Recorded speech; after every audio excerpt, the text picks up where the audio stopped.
Detective Comics 1054 gives us part 8 of Mariko Tamaki's The Tower, and yeah, all hell breaks loose. So at the start of this story, the very first kind of part, The Tower Part 1, we saw where this was all leading, that all hell had broken loose, the tower had been taken over by the inmates, and this issue, part 8, we essentially arrive back to that point. We started at that point, and then we saw how it all led to it. And in this issue, everything just kicks off big time. Everything goes down the pan, and the inmates take over. This part of the story takes up just half of the issue of Detective Comics in this one. It usually takes up a bit more than that, a bigger chunk, but it is literally just a really fast-paced descent into hell. We start off with a kind of opening ceremony thing that is about to start. We've got Nakano's wife who's there because they're going to open it up to not just the violent criminal patients, but just people in general as well. Part of Dr. Ware's plan. And yeah, Nakano's wife is one of those people who's been essentially given the lottery ticket to have her mental health sorted. But obviously we know it's all a scam, so she was screwed from the start. This kind of bash is going off, everyone's crowded, everyone's gathered. Meanwhile, upstairs, Psycho Pirate's trying to keep control of Nightwing, and then the party crashers show up.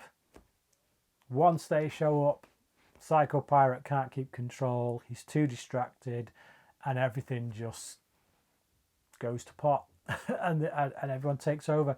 So yeah, it's a stepping stone issue in many ways. Kind of, it's saying, look, we're there. The thing we promised you at the start, we are now there. Everything after this issue going forward, you don't know where we're going, but yeah, we've gotten to where we told you we were going to get to.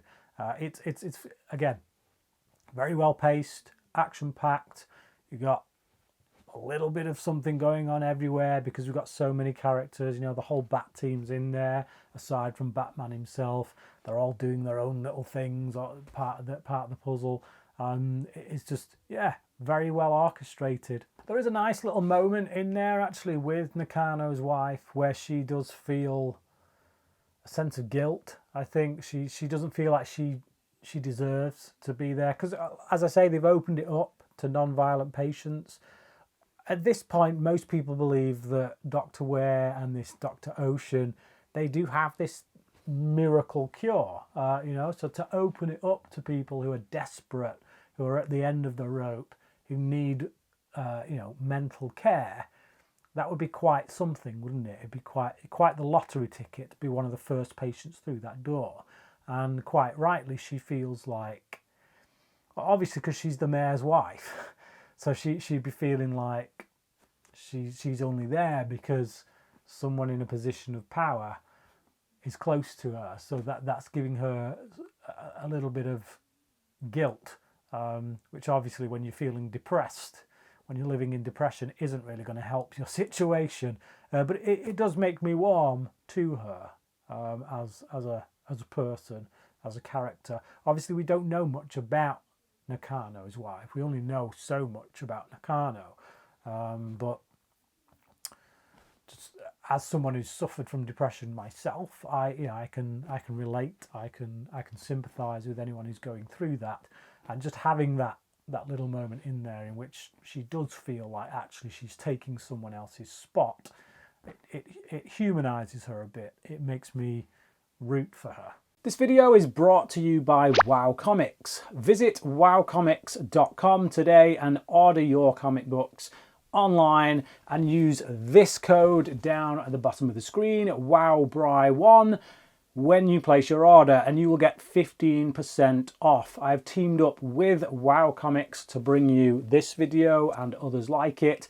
because they are a company I trust. I buy my comic books from them, so I suggest you do the same. As I say, use the code WOWBRY1 at wowcomics.com and get 15% off your order.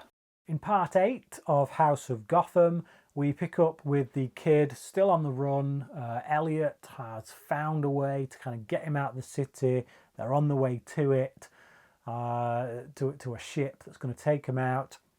But then Tim Drake, Robin, shows up, sent by the wheelchair-bound Bruce. So obviously a bit of time has passed since the last issue. Last issue when they broke out, when the kid broke out, well, he didn't break out. Bane broke him out. He just wandered out of the asylum. Obviously, that was that was the very start of the whole Nightfall storyline. Whereas here we pick up Bruce is in the wheelchair, so he's been broken at this point. So a few weeks, possibly a couple of months, have passed since the previous issue. And as Bruce is going through the list of inmates who got out, he recognises this kid, and he even refers to him at one point as a mistake, and by that I think what he means is his mistake, the mistake of this kid who he should have looked after long ago, should have kept notice of much better long ago. Quite frankly, Bruce has done a terrible job with this kid, and I will say again, I've said this before, this kid isn't Bruce's son.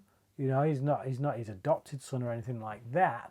But that being said, the responsibility that he's placed on himself, he's not lived up to it. He's handled it pretty poorly, to say the least.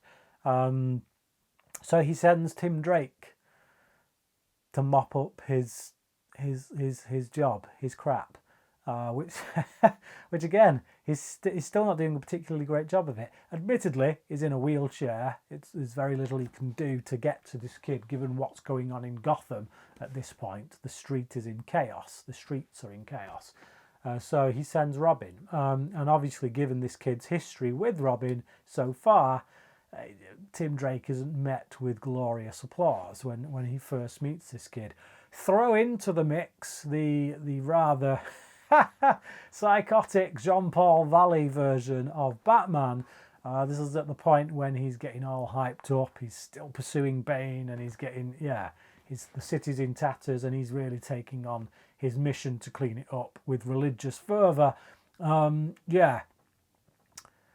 What ensues after that is quite tragic, and I said all along, Rosenberg, just watch what you're doing with this kid, because I've been invested in this kid so far. Everything he's had thrown at him and the choices he's made, he's proven to be someone with a lot of moral fibre, and I want that to amount to something. I want us to get to the end of this story and have that amount to something. And certainly where we're left at the end of this particular chapter of the story is not a good place. Certainly not for this kid. So yes, I'm holding out hope. Don't screw me. Don't screw me, Rosenberg. Don't screw me. So once again, as with the previous issue, I am going to give both of these stories, so part 8 of The Tower and part 8 of House of Gotham, a 5 out of 5. I think Detective Comics is just damn good at the moment. This whole run has been incredible. Strongly urge anyone out there, if you're just getting into comics, or you're thinking about picking up some Batman comics, get this run. Start from the first part. Obviously, so these last 8 issues of Detective Comics, you'll be able to pick them up, the back issues and whatnot. I strongly recommend it, because right at the moment the work on it is fantastic.